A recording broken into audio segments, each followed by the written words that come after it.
All right. بسم الله الرحمن الرحيم والصلاة والسلام على سيد المرسلين حبيب إله العالمين أبي القاسم المصطفى محمد وعلى آل بيته الطيبين الطاهرين واللعنة الدائمة على أعدائهم أجمعين من الآن إلى قيام يوم الدين. رب اشرح لي صدري ويسر لي أمري واحلل عقدة من لساني يفقه قولي. رب أرني الحق حقا فأتبعه والباطل باطلا فأجتنبه ولا تجعله متشابها علي فاتبع هواي بغير علم. اللهم صل على محمد وآل محمد. صلوا على محمد وآل محمد. اللهم صل اللهم على صل على محمد وآل محمد. Brother Anwar, did we lose anyone because I was so late today? No, I think it's for some followers of I don't know which madra. I think it's Iftitah. I think tonight is their first Laylat al-Qadr al-Sughra, so that's probably why. Oh, okay. Yeah. Okay, makes sense. All right, Allah So don't worry. So we'll try to cover a little, not a lot today, is what you're saying. We should do, so that they don't miss out on the rest, inshallah. Okay. Of course, yesterday we were able to reach the point where we finished the first faqra, or the first portion of the dua, right? Which specifically allowed us to learn a great deal about Allah subhanahu wa ta'ala, the names that the Imam salamullahi alayhi used in order to make us understand what specific names of Allah are important for me to realize when it comes to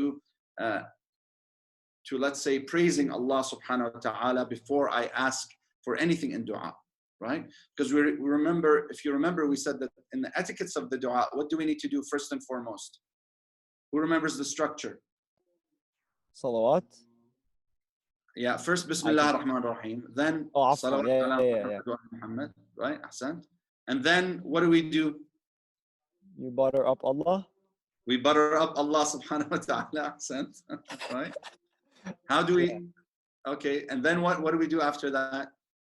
I think if I recorded this correctly, you ask Allah, and then you praise Him, and then you do a salawat again to end it. Ahsant, exactly. So what's the purpose of the salawat and the remembrance of Ahlul Bayt?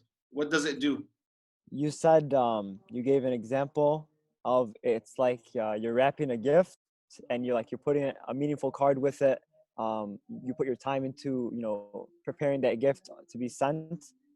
So it's like the same way with the dua. It's like you package it, and because Ahlul Bayt are our intercessors, it has a higher status, I guess, with Allah. So like our dua is more likely to be accepted. Ahsant, exactly. Okay. All right. So when I am buttering up Allah, so to speak, right? Meaning that, of course, when I do it, what frame of mind and what frame or state of spirit do I have to be in? We said that this has to be before the dua, obviously, right? So what is that state of mind and spirituality that I need to be in? You have to be in a purified state, have a purified heart. Very good. And what else? Complete sincerity.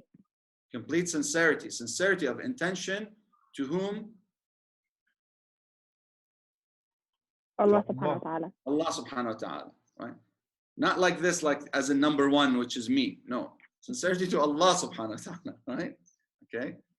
So once I understand that, then now I say, okay, well, that means then that what I need to do is I need to be in the right frame of mind first and foremost. We mentioned that when the Imam Salamullahi alayhi starts the dua and he says, Allahumma inni aftatihu thana'a bihamdik, oh Allah, I open up my dua, I start my dua, I commence the dua. And we said when we say Allahumma, it's different than saying Ya Allah, right? Because Ya Allah is just calling upon Allah. But Allahumma almost gives a state of tafkhim, of like grandeur to Allah subhanahu wa ta'ala, right? And then when you say aftatihu, you're saying that you're opening up this dua and you're commencing first and foremost. Oh Allah, you're telling Allah, look, this is going to be the structure of my dua. I'm going to start with this. With what? With praise, athana. how do I praise? He says, with the best way that I could ever praise Allah, as Imam Ali salamullahi alayhi taught us, which is with alhamd, bihamdik, right? And we said that we have thana, shukr, and hamd. And we said that thana is to praise, right, and compliment. Shukr is to give thanks, right? And hamd is an even more encompassing concept, right? It encompasses all things, right? Everything that Allah has given us. And that is why alhamd is a much better way of thanking Allah subhanahu wa ta'ala. Hamd is a form of thanks, but it's a more encompassing way of thanking Allah. Okay? Then he says, وَأَنْتَ مُسَدِّدٌ لِلصَّوَابِ بِمَنِّكَ. Right? We said that here, right after that, what does he tell us? The Imam tells us that he knows the value of Allah subhanahu wa ta'ala by saying, and you are the one that does what? That is the musaddid, the source of support. We said lis-sawab specifically means correctness, right? All things that are proper, all things that are correct, right? And we took the root word of sawab, we analyzed it, right? We came to the conclusion that this sawab is in the form of fi'al. Why is it this way? What does it mean to us? And how can we understand the meaning properly, right? And then we said the most important thing is that we understand that he is the one that supports, and the best one, the best, the most able to support us in all acts of correctness is who? Is Allah. And the term sawab itself, we said, has two meanings within it. One is to hit the target, right? Asaba or saba or sawwaba, right? The other is that when something is sa'ib, it means that it stands straight and proper, okay? Which means that it's correct, right? And then we realize, the Imam tells us, look, this musaddidun lis-sawab, it is this support of Allah for all of correctness, right? I'm telling Allah, oh Allah, I know that for any correctness to come from me, any righteousness to come from me, for it to be complete, it has to be with your support. And those who attended the lectures on the right of the mother, the right of the father, the right of the siblings, the right of the self, the greatest right of Allah upon us, all of them end with, according to the Imam al-Sajjad, they end with وَلَا قُوَّةَ إِلَّا بِاللَّهِ وَأَن تَسْتَعِينَ بِاللَّهِ عَلَى ذَلِكَ. And there is no power to do so without Allah, and that you seek refuge and aid from Allah to do so, right? So when Allah gives me the right of the mother, all of it, at the end the Imam says, وَلَا قُدْرَةَ لَكَ عَلَى ذَلِكَ. And you have no ability to repay your mother for everything she's done for you. He says, except, he gives an exceptional statement, okay? إِلَّا أَن تَسْتَعِينَ بِاللَّهِ عَلَى ذَلِكَ. Unless you seek support, there's that support for correctness in how we deal with our mother, right? From Allah. We seek support from Him and from He alone. Because what did we say before in past lectures? We said that if I seek support from a limited being, then my results will be what? Limited. Limited. If I seek support from the unlimited, then my success will be, and my results will be, what? Unlimited. Unlimited, exactly. Okay, so the Imam wants us to understand something here. We said that when he says bimannik, it means that it is with your favor that you do this. It's out of your benevolence, O Allah, that you do this. Right? I don't normally accept for anyone to hold a favor on my head. Right? I don't ask anybody for money. I don't even ask someone to like mow the lawn for me. Okay? I'm gonna do everything myself. Okay? We said yesterday, right? Every time you talk to someone, if it's a brother or somebody, I'll say they might remember the time when I gave you that 25 cents to buy gum when we were 5? Right? Remember? Right? They never make you forget. Right? They never let you forget. Like, man, I used to change your diapers. Right? You hear this. I used to change your diapers. This is how you talk to me? Right? Of course, you know, this is something commonly said by the father, not by the mother, usually. Except for Hajj Mike. Hajj Mike doesn't do that sort of thing. Sheikh, now the bad thing about Zoom is that you can't hear us laugh at your jokes. I just You gotta unmute yourself, man. Come on, we need the energy. Enough, he's seeing me right now. He knows it's obvious. I'm laughing. I show it. So then what happens is, if I understand that, listen, I'm only willing to accept the favor of Allah subhanahu wa ta'ala, and He is worth, because He gave me life at the end of the road, and He didn't tell me, oh, He doesn't remind me every minute, right? Look at the favors I did for you. Look, see how you breathe? That's me. See the blood running through your veins? That's me. He doesn't do that, right? See the emotions you feel? See your ability to fear, your ability to be courageous? I did that. Right? Never tells you that. But when you do something good, right? Your dad says, hey, طالع علي. مش عأمك, مش عيال أمك. Right? Right? You're like me, you're like your dad, right? Every time they do something good, you're like your dad. When they do something bad, you're like your mom's family. Of course, nobody does that. Nobody hears that, right? So it is out of Allah's favor then that He supports us, right? And because of Allah's perfection, because He is unlimited, right? Because He is so benevolent, right? He gives us everything that we need. Because He is so merciful, He doesn't remind us of that. He leaves it for us to be mindful of Him. And that's why this month is so important, for us to be mindful of Him, right? To be in awe of everything that He has given us. Al-Imam Sadiq Salamullah alayhi, he says, oh Allah, how can I thank you when every time I thank you, my thanks is deficient? Every time I say thank you. Right? كيف أشكرك وكلما شكرتك افتقر شكري إلى شكرك.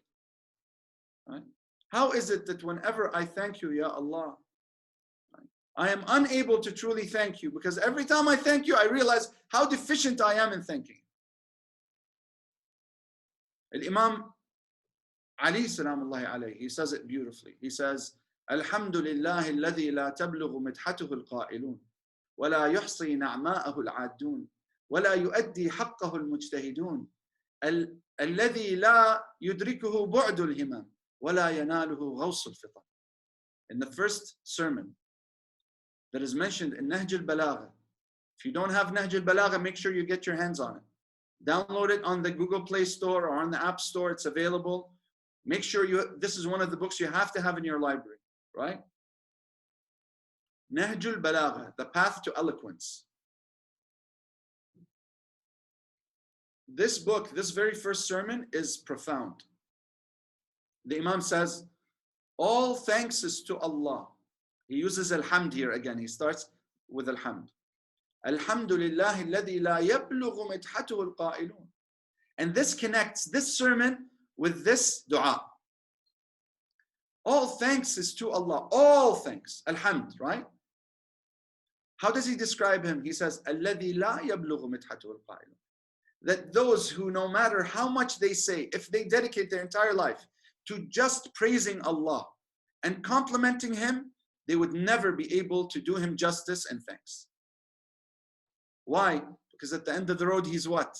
If He was limited, then I can thank Him in a limited fashion. But because He's unlimited, can I ever thank Him enough? No. So this very first statement, right, is a statement of Tawheed.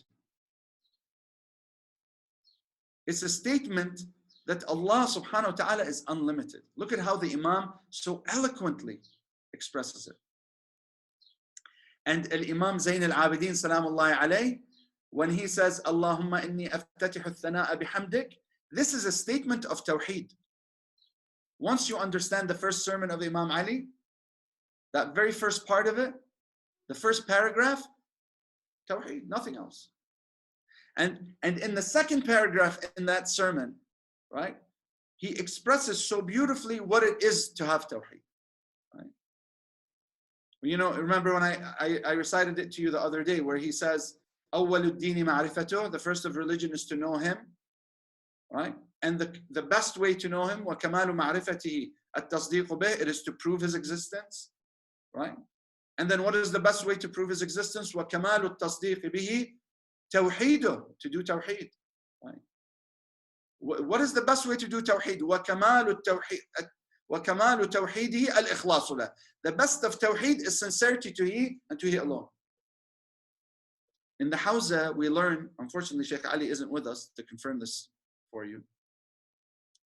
But you'll have to take my word, okay? So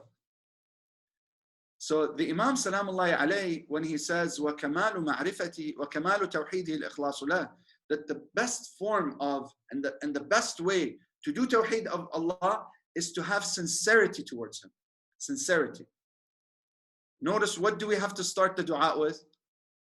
Sincerity. Right? What did we say about being in awe of Allah and dedicating all of our faculties, every single part of us, to Allah? Sincerity. To who? To He alone and no other. What is the main, the pillar of Islam when it comes to verses of the Holy Quran that speak Tawheed, that is called the chapter of Tawheed? قُلْ هُوَ اللَّهُ أَحَدٌ, right? Right? It's a statement of Tawheed. What is the other name for this chapter? If you look at your Quran, look at what that chapter is called. Is it called the chapter of Tawheed, or is it called the chapter of Al-Ikhlas? What's it called? Chapter of Al-Ikhlas. Ikhlas. And what does Ikhlas mean? Sincerity. Sincerity, yes. Akhlaq, I got it. So if you want to understand how to be sincere to Allah, then you need to understand the chapter of Tawheed. If you want to understand what the Imam is saying in that sermon, when he says that the best way to have Tawheed is to have Ikhlas to Allah. So let's open up the Quran, look at Ikhlas. What does it say? قُلْ هُوَ اللَّهُ أَحَدٌ. Say that Allah is unique. Which means what? That He's unlimited. You see how the pieces of the puzzle come together, one fills the other? It's so beautiful. We recite Tawheed since we're babies. Our parents are drilling it into us, right? What? Oh, here, تعي يا زينب, تعي. You know, يلا اقري. شو حافظة يا بنتي? Right? اقري يلا. اقري التوحيد. Right? And she looks at you like, what's Tawheed? You're like, يلا. قُلْ هُوَ اللَّهُ أَحَدٌ. Right? Right? And there she is. She's reciting قُلْ هُوَ اللَّهُ أَحَدٌ. She doesn't know what it means. Right? She doesn't realize. She may never know what it means. I didn't understand what ahad meant until I was 29 years old.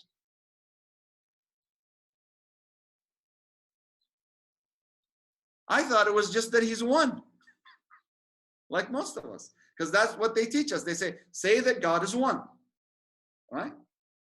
No, not one as in there could be two, or compared to two as in the number one. No, one as in no other, unique, right?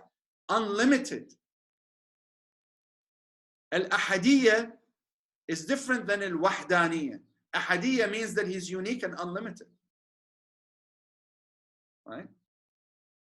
That is true ikhlas to Allah. Once you realize that He's unlimited, automatically what happens? The discourse that we went through before, that you realize unlimited, oh my God, no beginning, no end.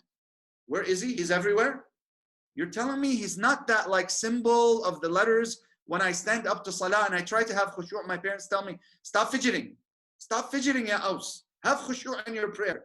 And I'm thinking, it's like, and they're like, imagine you're with Allah. And you're trying to imagine Allah. And what do you imagine? All you can imagine is the word Allah, right? So you're squeezing your brain, right? And that's all you can imagine, right? So how many of us did this when we were kids? Am I right? But the reality is we didn't need to do that. All we needed to do was to realize that we are in His presence.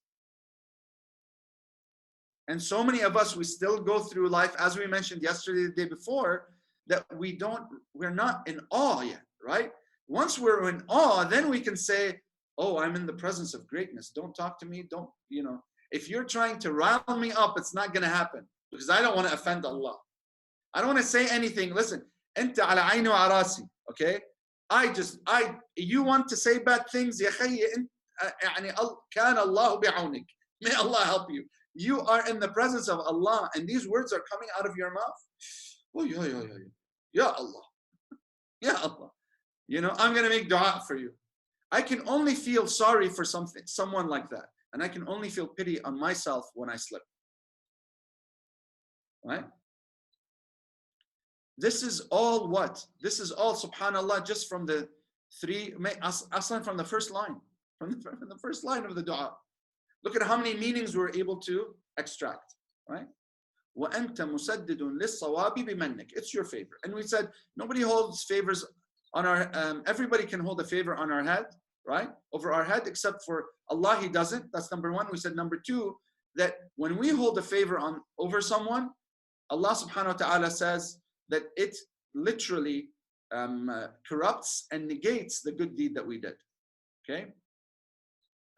So once we understand that, we say, okay, well then, why does Allah have the right to hold favor over our head? Because, duh. I mean, He's the unlimited. He gave us everything.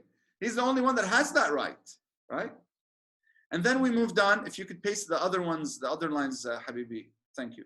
وَأَيْقَنْتُ أَنَّكَ أَنْتَ أَرْحَمُ الرَّاحِمِينَ.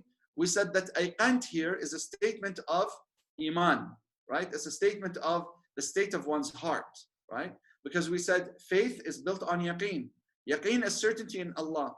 Certainty in Allah can only be, yes, not just, it has to start intellectually with proving that He's unlimited, right? And proving His existence, but also that it becomes a practical yaqeen. That what we do is we practice what theoretically we have been able to prove. And that comes with practice, it really does, right? Diligence and monitoring oneself. And then the Imam Salamullah alayhi, we said, he uses tools of emphasis, innaka, surely you, anta, again he emphasizes, no other, arhamur rahimin, the best of those who are merciful. Meaning, we said arham is in the form of akbar or af'al, which means better than anyone else in the state of rahmah, which means that He's unlimited, right? And we explained what akbar means. Akbar is in the form of af'al or afdal, which means better than. When you're better than, better than one, better than two, better than three, better than four, better, unlimited, right? You can't go. Every time you say better, that means you're moving towards unlimited, right? Which means Allah is unlimited. And we showed the difference between Rahman and Rahim. Okay? The Rahman encompasses all of Allah's creations, including disbelievers. And Rahim is specifically for mu'mineen. Right. And then we said no one else, when we make an error, really has the ability to forgive like Allah subhanahu wa ta'ala. Right? A human being, for example, might not forgive. But that's only because he has a limited worldview. Right? Because you know that if somebody does you wrong, okay, you know that if you don't forgive them, what's going to happen is you're going to have animosity. And this can happen between siblings for years. They go without talking to each other. Even a father with his child, never a mother with their child. That's very rare. But a father with their child, specifically their son, usually, not with their daughter, because they tend to be a little tougher on their sons, the fathers. So they could go like years sometimes without talking to each other. But Allah subhanahu wa ta'ala, surely He is the most merciful. So Allah subhanahu wa ta'ala is in a position, fi mawda, He's in a position of al-afu, of forgiveness. And that forgiveness, Allah subhanahu wa ta'ala is the all forgiven because He's unlimited, and that means He is all capable of forgiveness. Wa rahman. And we introduce al-rahma again. We notice, by the way, for those who attended the lecture that I gave earlier in the first 2 weeks on how, I think it was the second to last lecture, it was quarantine or occultation. Okay? I highly recommend that you take a look at that, because that has some really amazing secrets that I uncovered that are important for us to understand, that when our prophets went through occultations, how did they, or self-isolation, or imposed isolation, right? How did they deal with it? You know, whether it was Prophet Yunus in the belly of the whale, you know, or it was, for example, Prophet Musa when he was exiled, or it was Prophet Yusuf when he chose to literally be in jail, as opposed to, la samahallah, causing others to fall into haram, okay? Or it was regular people, like, for example, or if it was Prophet Yaqub. I didn't mention him in that lecture, but you know, look into him too, because even though his son was in an occultation, look, his state was very similar to Prophet Ayub. I mentioned Prophet Ayub also, right? What was it? What dua did they make? There was a common denominator between all of them, right? That they were able to come out of that occultation or come out of that self-isolation because of words that they said to Allah. Each one said specific words, but there was a theme, a common theme at the end of each dua that they made. Okay, that's in that lecture. You can review it. Okay, but it has to do with what we're talking about here, right? So review it, take a look at it, and then we'll discuss it tomorrow even more, inshallah. Okay, so again, he says, he reminds me that only Allah is in the position of afu and rahmah. And we're reminded by the verse of the Holy Quran where Allah subhanahu wa ta'ala says, قُلْ يَا عِبَادِيَ الَّذِينَ أَسْرَفُوا عَلَىٰ أَنفُسِهِمْ لَا تَقْنَطُوا مِنْ رَحْمَةِ اللَّهِ. Keyword here, rahmah, right? إِنَّ اللَّهَ يَغْفِرُ الذُّنُوبَ جَمِيعًا إِنَّهُ هُوَ الْغَفُورُ الرَّحِيمُ. Oh, my worshippers, Allah says to the Prophet, say to them, oh, my worshippers, who have lived extravagantly, have lived sinfully, right? Have lived obscenely. Do not despair from the mercy of Allah. There's that word, mercy again, right? Inna Allah yaghfiru dhunuba jami'an. Allah is unlimited. Allah is the only one who is capable of forgiving you for all of your sins. All of your sins. Inna Allah yaghfiru dhunuba jami'an. Innahu, surely it is He. Notice the emphasis. Innahu huwa al-ghafur rahim. Surely He is the only one who is the all-forgiving, all-merciful. There's the word mercy again. Meaning that forgiveness must come from mercy. Right? Post up the next lines, please, if you don't mind, Brother Anwar. May Allah bless you.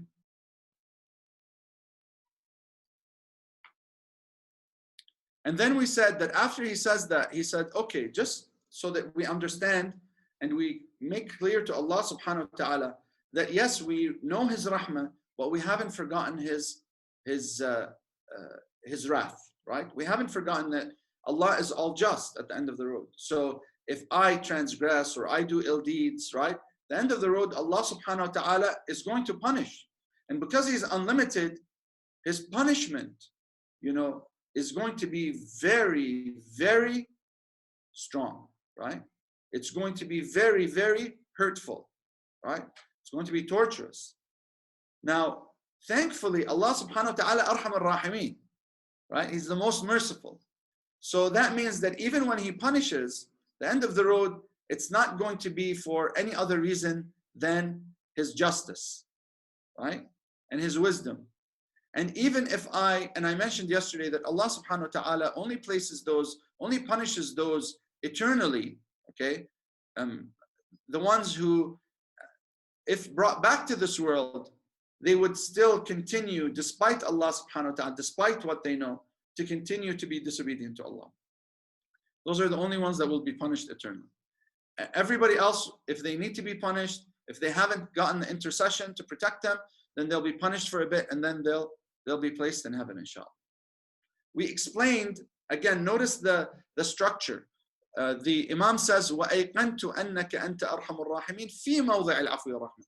I know with certainty that you are the most merciful of the merciful, right? Meaning that you're the most merciful, and that you are in the position, and that is because you are in the position of forgiving, right?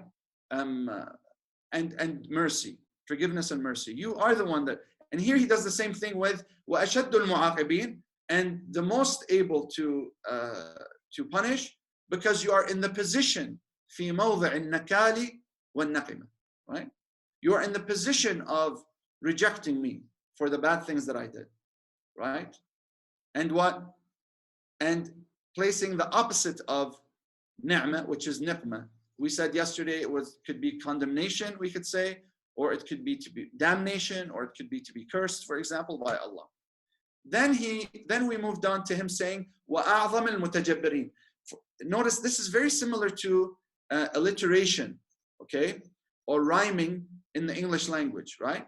He's using the same sentence format, okay, and the same morphology of the words to not only give it an eloquent sounding kind of rhythm, but also to show the eloquence of his speech, how well he can place the meanings together and convey, you know, the unlimited nature of Allah subhanahu wa ta'ala. Again, he uses wa'a'lam, af'al, akbar, right? Arham, right? So here, and the greatest. وَأَعْظَمَ الْمُتَجَبِّرِينَ. We said that mutajabbir is someone who's normally considered, mutajabbir is someone who's dictatorial, tyrannical almost, right? If I normally use that. But with Allah subhanahu wa ta'ala, I know that he's not tyrannical, he's not a dictator, he doesn't dictate anything to me, right? But he has that authority, okay? He has that authority. At the end of the road, Allah subhanahu wa ta'ala has programmed the world in a specific way, including my choices, okay? And he just wants to see, what am I going to choose? He doesn't control my choice, like a good programmer. When you're playing on Xbox or PlayStation, you think, you know, you're making choices to move from one hill to the other, to drop one weapon, pick up the other, right? To choose to throw as you're QBing, to throw to, you know, the left wing versus the right wing, right? But at the end of the road, you know, those choices were placed for you through the program. You yourself are choosing which one to take, whether you go right or left, whether you're, whether you're إِنَّا هَدَيْنَاهُ السَّبِيلَ إِمَّا شَاكِرًا وَإِمَّا كَفُورًا. Either you are thankful, you follow the straight path, or you're unthankful and you deviate, right? But Allah subhanahu wa ta'ala, he is the one that has the ability and has the authority over all things. And this is what mutajabbir means, right? So it is his choice to punish me, and it is his choice to not punish me, right? Why? Because he's في موضع الكبرياء والعظمة. Because he is in the position of pride, and we said pride is only Allah's, والعظمة, and greatness, right? So this is where we stopped yesterday. Let's move on to the rest. We said now we're going to start a new section of the dua. Now there's a change in what we're going to talk about. First, it was just buttering up Allah. That was the buttering up part, Brother Anwar. Okay, right? The buttering up doesn't stop here, by the way. But now it's a different type of buttering up. First, it was showing Allah's greatness, right? Now, I have to show my lowliness, right? Like when you go to your dad, oh, Dad, you know, you're so great, you're so amazing, you know, you always do great things for me. If it wasn't for you, you know, this wouldn't happen. If it wasn't for you, that wouldn't have happened, you know, and I'm so bad to you. And I'm undeserving. And I'm so lowly. This is what we're going to do now. This is what the Imam teaches us to do now. Okay? So he says, Allahumma adhinta li bidu'aika wa mas'alati. Oh Allah, you have given me permission. Look at how lonely I am. Right? I can't ask without you giving me permission to ask.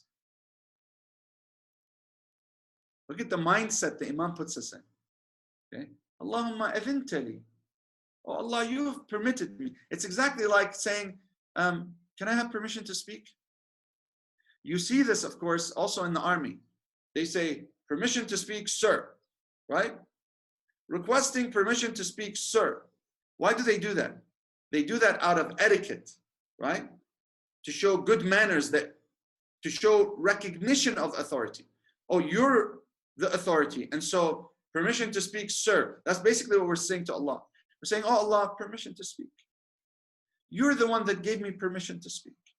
You're the one that gave me permission to ask. You're the one that told me, Id'uni astajib lakum, call upon me and I shall answer. right? You are the one that said, إِنَّ الَّذِينَ يَتَكَبَّرُونَ عَنْ دُعَائِ, right? أُولَٰئِكَ فِي جَهَنَّمَ دَاخِرِينَ. Surely those who are too prideful to worship me, those are the ones who will be in hellfire eternally. But Allah, I'm asking you, you told me to ask. You've given me permission. So here I am before you, asking you. So lowly, right? If I go to my dad and I say to him, hey, dad, listen, I want this from you, this from you, this from you. Are you going to get it? No. Hajj Mike will tell you. Right? No way. Right? But if I come to you, right, and I say to you, Hajj Mike, Dad, can I ask you a question? Can I just make a request? What are you going to do? You'll be like, go ahead. Right? You know, almost like I'm a little minion, you know, servant boy, right? And you're like, yes, permission granted, right?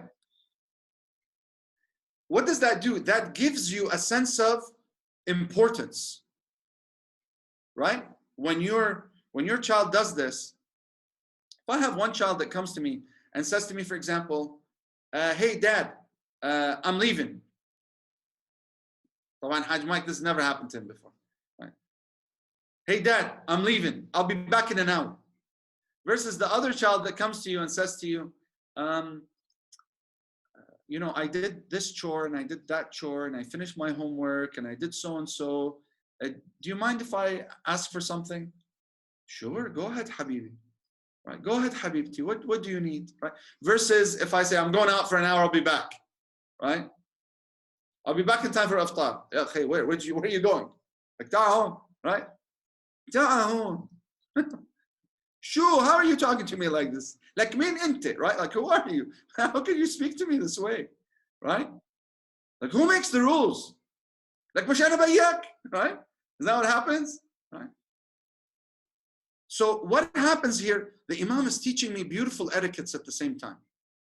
He's telling me, look, when you address Allah, recognize His authority. I'm an Imam, and look at how I'm speaking to my Lord.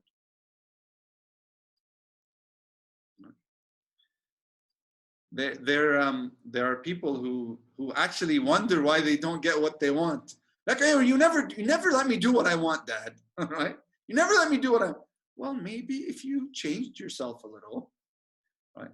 Like, sure, يعني شو change myself? Sure, I don't know. Like, I don't know what to do with this man, right? Well, all it takes is one nice word. كلمة طيبة. الكلمة الطيبة صدقة. The Prophet says, a kind word is a form of charity.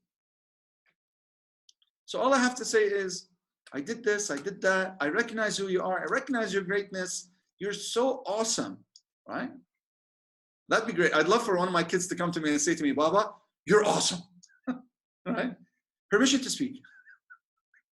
Right? That's all I want to hear. Dad, you're awesome. Permission to speak. Permission granted. Right? So what am I going to ask for? The Imam says, he says, Allahumma idhinta li bidu'aik. Again, I use tafkhim. Allahumma. Right? Grandizing Allah. You know, showing him that I recognize his position. You are the one that gave me permission to do dua. Because you said, Id'uni astajib lakum. You said, call upon me and I shall answer. And you never break a promise, O Allah. You say in the Holy Quran, Inna Allah la yukhliful mi'ad. Allah does not break a promise. So here I am, I'm asking you.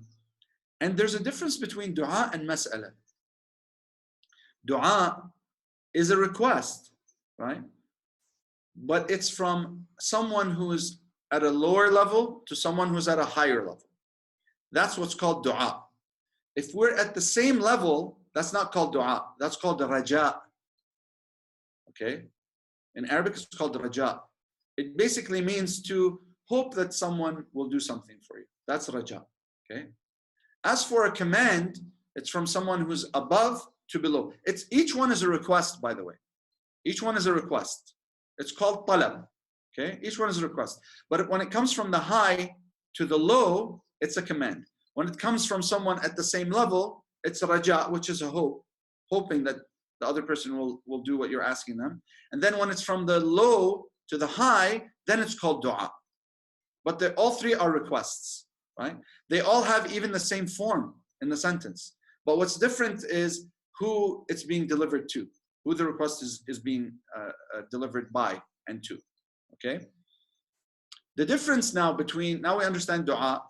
The difference between dua and mas'ala is that mas'ala is more specific than dua, because mas'ala is a question. Okay. So when I say, for example, the book of Islamic laws is called Masail Muntakhaba. Okay.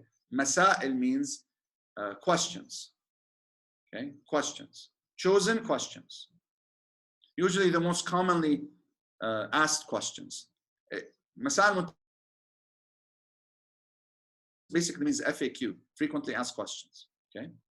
So then I understand then the difference between dua and mas'ala. Mas'ala also has a more kind of lowlier, needy, more impoverished sort of feel to it also. Okay, as though I am, requesting and almost requesting, realizing that the answer is in your hands, oh Allah.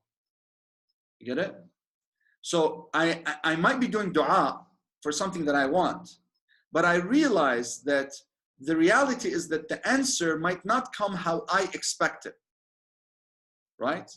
The answer is going to come based on your knowledge, oh Allah, because you are the unlimited in your knowledge, right? You are the unlimited in your wisdom as to what I need and how to answer this question for me. Now, now here what's happening is we're almost at the end of this second part.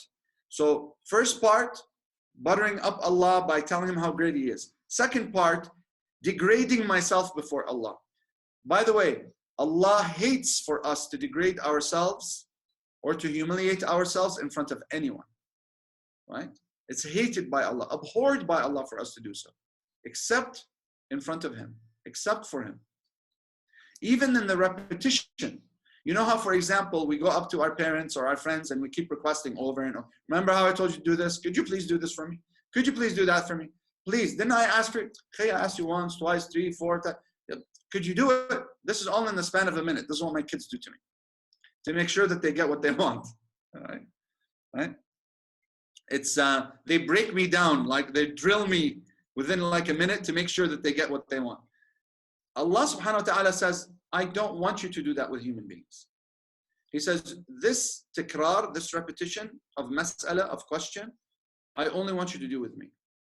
We have this hadith, Qudsi, where Allah subhanahu wa ta'ala is speaking to the angels, and he says to them, or the angels say to him, why is it that you're not answering their prayers? They keep asking you, why aren't you answering their prayers? So Allah subhanahu wa ta'ala says, surely I love for my worshippers, surely I love to hear the voices of my worshippers as they repeat their requests of me. Right? So sometimes us not getting what we want doesn't have to do with the fact that Allah doesn't want to give it to us. It has to do with Allah, A, loving to hear our mu'min voices as we talk to him, and B, that he wants to test our patience and see, what is your dedication to me? Let's see. How dedicated are you? How much do you really want this? How much do you realize that it's in my hands? Right? And so he slows the ticket, so to speak. You know how when you're in a business, you have a requisition ticket, right? You request, they say, request a ticket for troubleshooting, right? That's what you're saying. You're requesting a ticket, but you have to set as priority.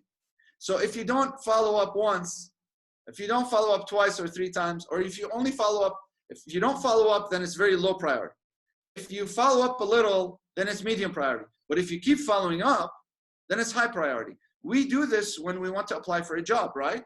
They tell us you have to always follow up.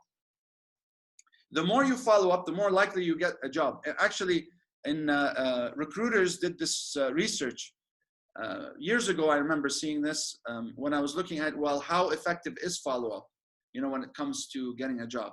And they say that most people actually get their job because of follow-up more than their actual credentials. Okay, yeah. So the more you follow up, the more likely you are to be considered, right? Think about it.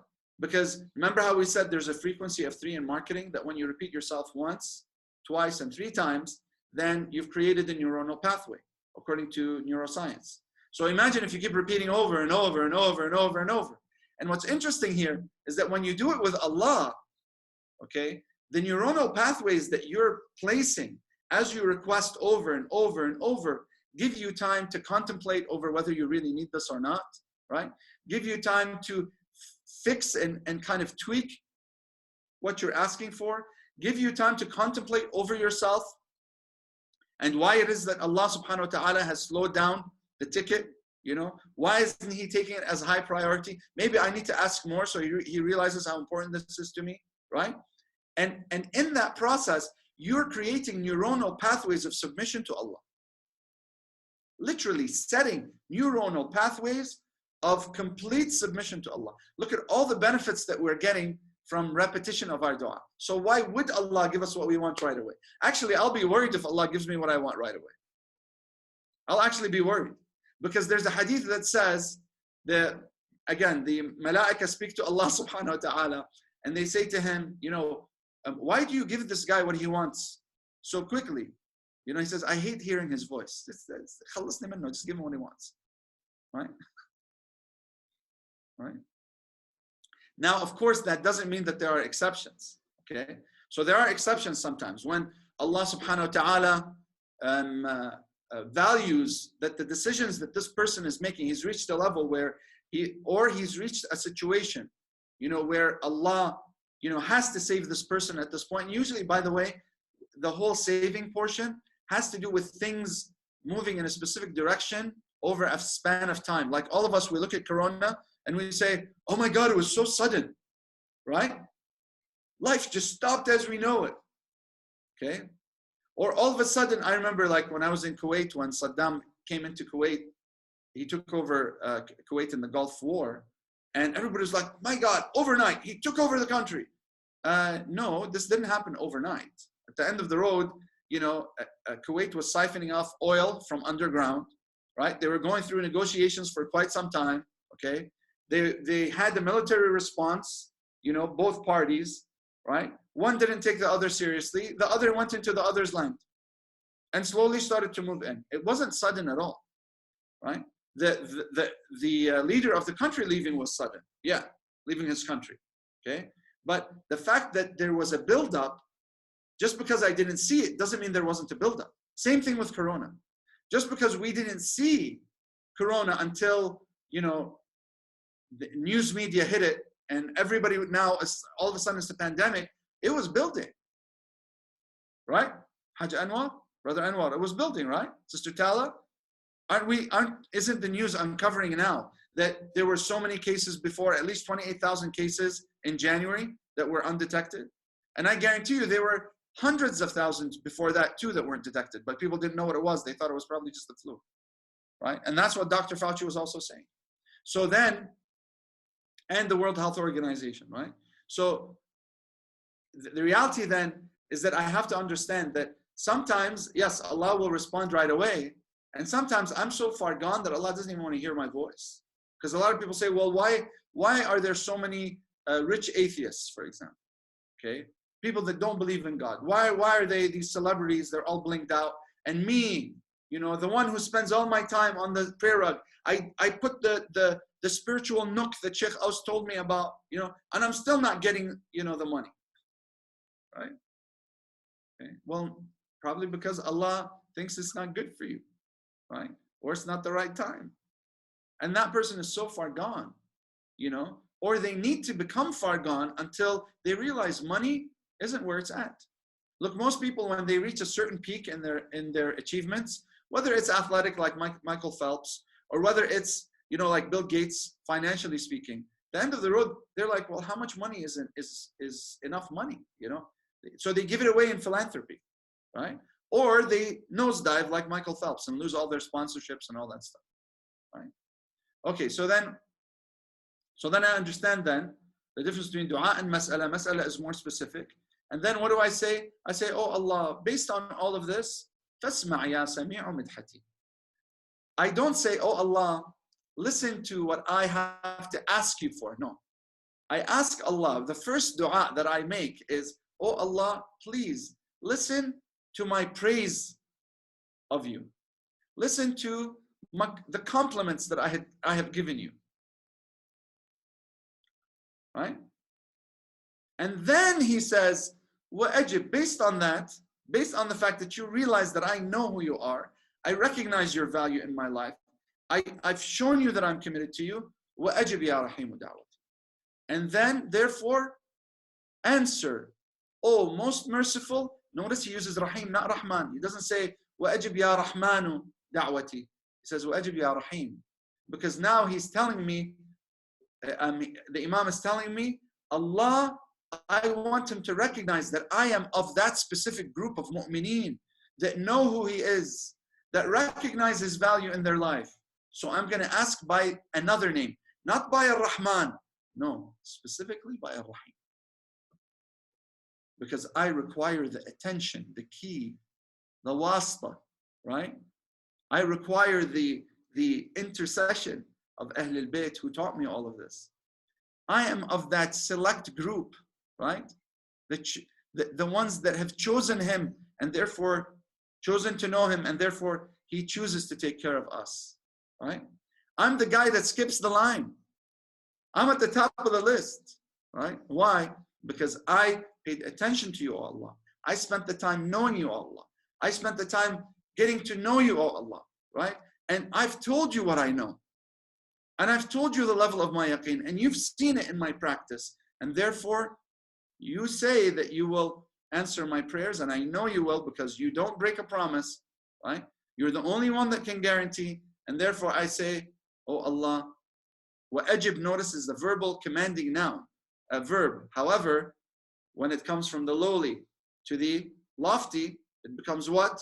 What did we call it? Dua, right? It's dua. Right? So وَأَجِبْ, now I call Ya Rahim. Oh, Rahim. The Imam is teaching me to use his names. Allah says in the Holy Quran, وَلِلَّهِ الْأَسْمَاءُ الْحُسْنَى فَادْعُوهُ بِهَا. And Allah has the glorified names, and therefore call upon him using them. This is what the Imam says. He says, look, use the name of Rahim. Say, Ya Rahim. Ajib, Ya Rahim, da'wati. Now answer, oh, most merciful of the believers, my dua. And then, what does he do? He says, okay, I want you to answer my dua, but I also want you to do something else. Right? And وَأَقِلْ يَا غَفُورُ عَثْرَتِي. Al-iqala is basically to remove something. If I say أَقَلْتُ نَفْسِي, it means I removed myself. Okay? When Trump was going through the impeachment, the term that was being used in Arabic news media was إِقَالَةَ الرَّئِيس Trump. Iqala means to impeach. Impeach means to remove. Right? So here, and I want you to notice the form of the word, the morphology of the word. Iqala comes from aqil. Aqil means to remove. Okay? Iqala is the actual description of, I think we call it an adverb, right? When a word describes a verb, right? Iqala then is actually the process of removal, right? Okay, so, but aqil is the commanding verb that means remove. To remove what? Again, he calls on Allah by another name, Ghafoor. He says, Ya Ghafoor, oh most forgiving, right? Remove me from athrati. Athra, when we say athara, it means he tripped over. So the athra means that when I make mistakes and I trip over, right? I don't see stuff and I trip over it. I fall over on my face, right? In making errors and disobedience to you, O Allah. Okay? What does he say? He says, look, I want you to be the one that removes me from falling into or tripping over things. Okay? So it's really interesting here because when he says وَأَقِل, which means remove, Ya Ghafuru, almost forgiving, Athrati, you know, all the times that I trip over and make mistakes, then what is he really saying? He's saying, look, I want you to be forgiving of me before I even fall into or trip over a disobedience and cause myself to fall flat on my face, right? And when I do, and if I do, then I want you to basically forgive me. So aqil here means basically forgive me. That's why he says Ya Ghafur, almost forgiven. Athrati. Okay?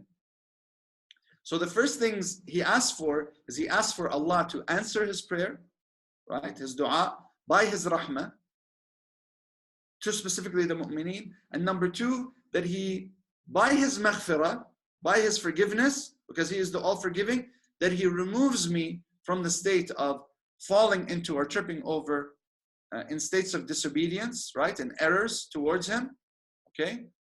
And if I do fall over, that he's the one that protects me and pulls me out of the error or out of the problem, right?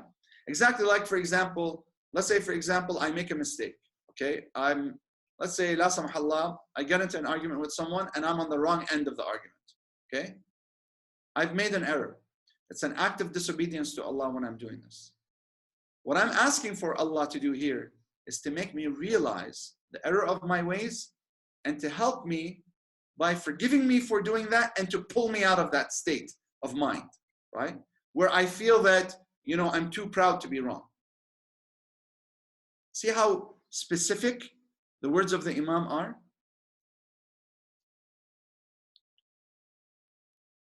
And then what does he say? In order to solidify this idea, he says, فَكَمْ يَا إِلَهِي مِنْ كُرْبَةٍ قَدْ فَرَّجْتَهَا. Now here, even though this is a bit of a transition, it still falls in line with exactly the last line. Why? Because, okay, so he says, oh Allah, I want you to answer, I want you to listen to my praise. And by listening, you're going to know that I know you, right? I know as much as I can know of you, okay? And secondly, I want you to answer my dua as a result. And thirdly, I want you to make sure that you protect me from falling into disobedience. And if I do, I want you to pull me out of it as quickly as possible, right? And then what do? I say, oh Allah, you've done this for me so many times, right? Exactly like when I go to my father after I make a mistake. And I say, you know, Dad, I'm really sorry. And my dad is like, not this time. This is the straw that broke the camel's back. There's no going back, right? And you're like, but Dad, come on. Like, if you don't forgive me, who's going to forgive me? I remember once I had that problem with my father, right? I had an issue. It was really silly. Like, it was, I remember the last year of high school, and I had submitted for all of the colleges, and I was waiting for the admission letters, okay? And I was just sitting on the stairs in the house, and literally I was like, just sad, you know, because I'm like, what if I don't get accepted anywhere? You know, what if I don't get, you know, what if I don't leave this, you know, this state of, what if I just turn out to be, I was thinking, I was being so pessimistic, you know, and I got to a point where I literally, and I think this was the first time my dad had ever seen me cry. You know, I was sitting on the stairs, I was just weeping because I was just so tired. We had come out of a war. It had been 3 years. I didn't have my extended family around me, none of my uncles, none of my aunts who were my support system, you know, and I was around people, there were no mu'mineen around me. They were all, you know, these white, non-adherent Canadians. Nothing against Canadian people, good people, you know, I'm Canadian, right? But at the end of the road, I didn't have a community like you have in Dearborn. I didn't have that, you know. I didn't grow up with a group of mu'mineen buddies like, you know, Brother Anwar has a nice support system of shabab around him, like Brother Yunus Mekki and the rest of the brothers, right? I didn't have that. I was lonely. I really felt lonely. And the only way I could express, I think I just hit that kind of peak where I was like, you know what? This was the breaking point for me. And I just started, crying. And my dad said, I can't believe, like, what kind of guy are you? How can you cry, right? Like, مش رجال, مش, And I was like, I remember looking at my dad and thinking to myself, like, ya khayi, you're in one valley, I'm in another valley. Wallah, I'm not. And I didn't know what to say to my dad, because I didn't want to disrespect him. But he got so mad at me, and for being that way. Because of course, a father doesn't want to see his child sad, right? And traditional dads, they tend to express their frustrations, more than, traditional dads. They're like, they get frustrated because you're frustrated. If you get injured, they might shout at you, how could you get injured, right? Not like moms. Moms tend to be more compassionate. So even though this is what he knows of compassion, right? So, and my dad's a great guy, by the way, okay? So I love him to death. But in that situation, I remember he got really mad at me and I didn't know how to apologize to him. So he said to me, don't talk to me if this is how you're going to be and stuff. I said, if you don't forgive me, who's going to forgive me? I depend that when I make errors, that you'll forgive me, right? You're my dad. If you don't, who's going to forgive me, right? I depend on the fact that I'm going to, in the past I've made errors and you've forgiven me. Why is this any different? You see, Sister Jenna, right? This is the same conversation we're having with Allah now. We're saying to him, oh Allah, how many times, oh Allah, remove me from my sins, protect me from falling into them. But oh Allah, how many times? فَكَمْ يَا إِلَهِ, how many times, oh my Lord, مِنْ كُرْبَةٍ قَدْ فَرَّجْتَهَا, when I went through a calamity and no one other than you removed it from me, right? You've done this before. When I ask you for something, you respond. When I make errors, you forgive, right? So don't deprive me now, right? Don't deprive me now. وَهُمُومٍ قَدْ كَشَفْتَهَا, and worries that you just removed from me. Think about how many things worried you just last year, before Corona, right? And how many of them were just removed, correct? And subhanAllah, by the way, if you really focus, some of the worries were actually removed by Corona. Because now they're just, you belittle them, right? You're like, what was that I was worrying about? That's nothing, right? Now I'm worried if I shake hands, or before, I used to think, oh, I'm not going to see my cousin until maybe, and your wife is like, hey, Ibn Ammak, go pass by, ask about him, give him a call. Okay, and I'll pass by whenever. Right? I'm busy. But when Corona comes along, right, you're like, oh man, I should have gone and seen him. Right? Problems you had before you were so worried about your kids and your family. You're worried about your schoolwork. You're worried about not finishing on time. You're worrying about, just being on schedule all the time, every time, right? And now Allah subhanahu wa ta'ala says, you know what? You don't have to worry about that anymore. But how? Allah gives us a tragedy so that we belittle, and understand that a lot of these worries were really petty. Maybe we were paying too much attention to certain things that we maybe shouldn't have given that much to of ourselves, to be so invested in them, right? It really makes you think. Like this dua, I mean, if you understand the meanings, it really makes you think, right? It really makes you, it kind of brings things into perspective, right? Okay, put the next line for me, Brother Anwar, may Allah bless you. وَعَثْرَةٍ قَدْ أَقَلْتَهَا. Notice here, he brings the word athra again. Athra, we said, means something that causes you to trip, or when you actually have made a mistake. You say athart, I tripped, right? I made a mistake. قَدْ أَقَلْتَهَا. And how many, we already explained this. The Imam Salamullahi alayhi here is just repeating, You know, because in repetition in the Arabic language, when you repeat something, it's a form of emphasis. Okay?